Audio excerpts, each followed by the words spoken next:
My name's Jenny Knitter. In 2004, I started here as a landscape designer and planner, and a couple years later, I was promoted to the superintendent of planning and development. Did that job for several years. And then just back in 2019, I believe, I was promoted to director of parks planning and development. And then this year, the board was seeking internal candidates for the executive director role. Met with the board, interviewed for the position, and the board appointed me as the incoming executive director.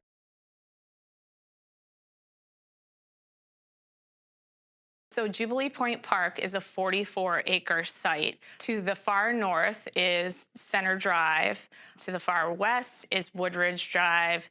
To the east is the village campus, and then it also abuts Jefferson Junior High.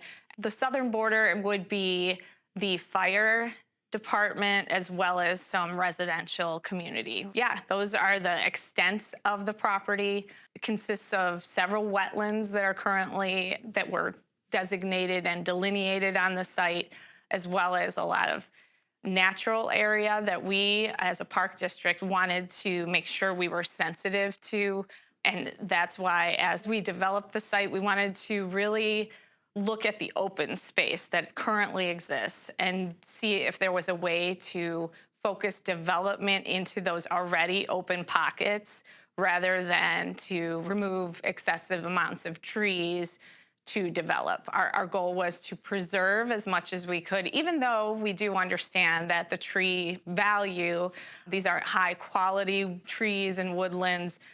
We still would like to be as sensitive as we can to preserve that tree canopy. So our focus was to really look at development in those open space areas and then skirt around and provide connectivity with paths and systems throughout the site.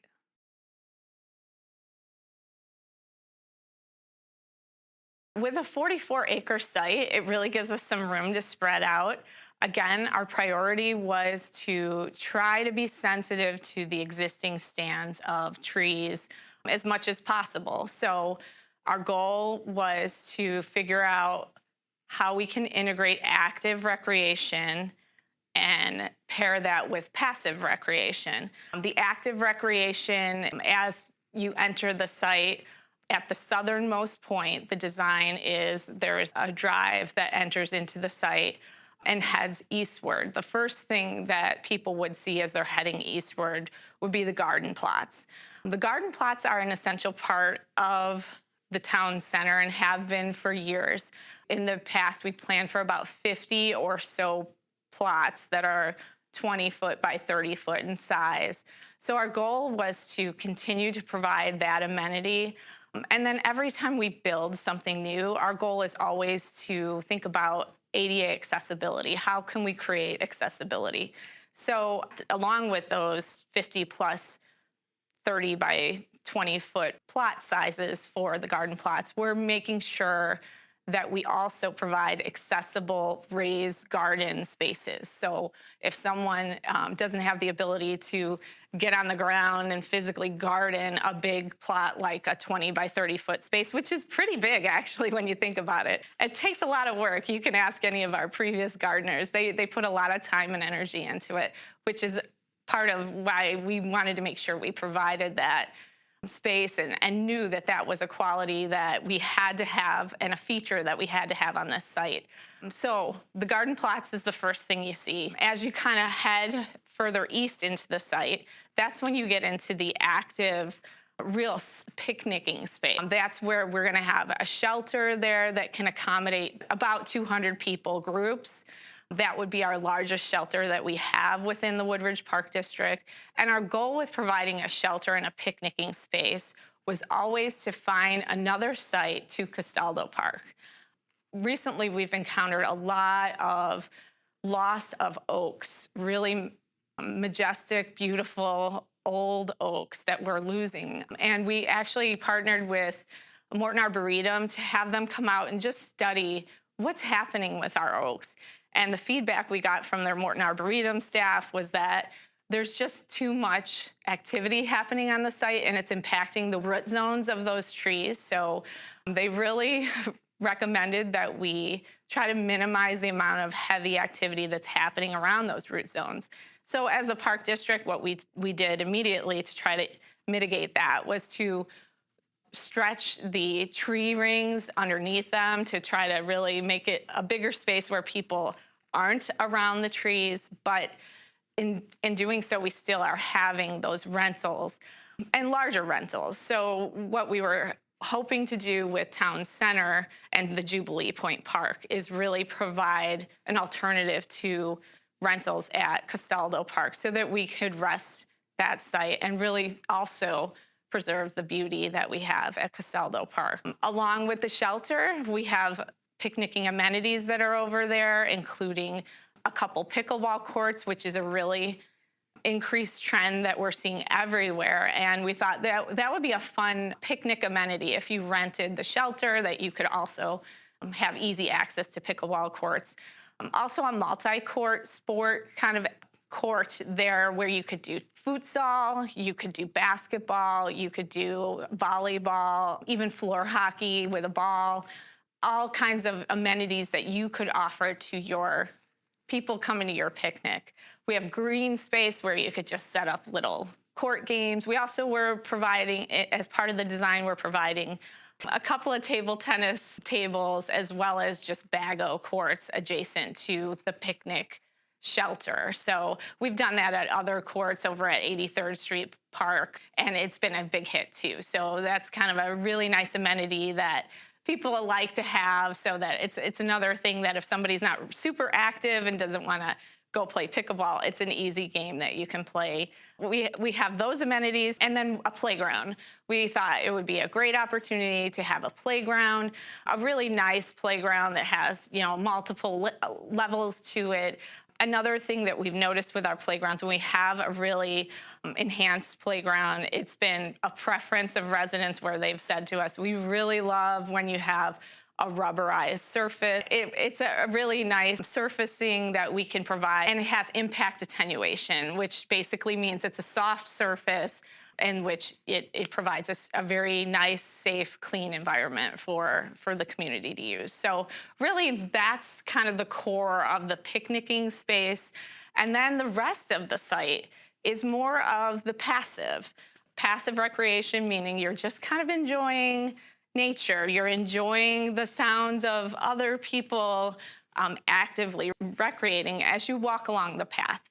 So we're connecting with path systems. Mainly in this phase, it is to the east and to the west. So at Jefferson and to the Village Core campus.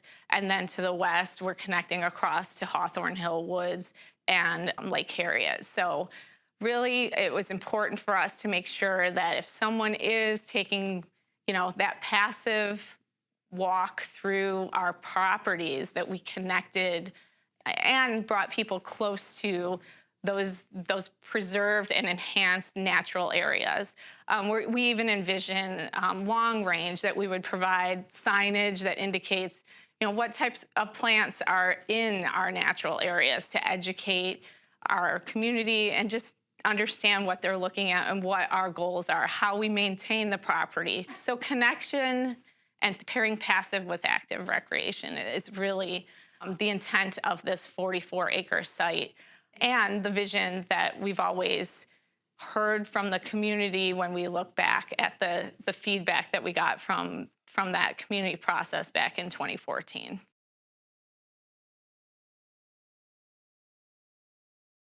Overall, I'm just very excited. I have to say, when you look at the work after the invasive removals are done, and we're kind of still in progress, it's interesting. My perspective is, wow, I love this. It looks so amazing. I love being able to see into the woods, see through and deep into the habitat, whereas before I felt like it was just this wall of green. Another thing that I love seeing is how much topography and rolling land is truly out there. I didn't really even understand it that well until the invasives were removed, and you really see how much movement is happening on the site. I think it adds interest and a depth that I didn't see before that wall of green was taken down. I understand that for some, there's the shock value of, oh my gosh, it looks so different than what it used to look like. But I was here through what we did at Hawthorne Hill Woods. And we had the same shock value of, oh my gosh, it looks so much different than what it did before. But now we get so many comments from not only residents, but even Forest Preserve staff who say, oh, you work at Woodridge Park District. I love what you did at Hawthorne Hill Woods. And the real evidence of how that's gonna look long-term is when you drive down 75th heading west and you encounter the Hawthorne Hill Woods property, and then you keep going west, and adjacent to us is property that has no removals done. And it's really such a difference, and it just brings you such joy to be able to see that nature can be so beautiful if we just maintain it the way that is gonna really provide the best habitat and the best physical environment for people to enjoy it. So we're excited. I'm excited for that, and I just know that the community will see that change with time. It does take some time to get there, but I look forward to that, and I know that the overall master plan really ties that natural environment into the active environment, and I think it's gonna be a great park that our community is gonna love. And I'm excited to see it come to fruition.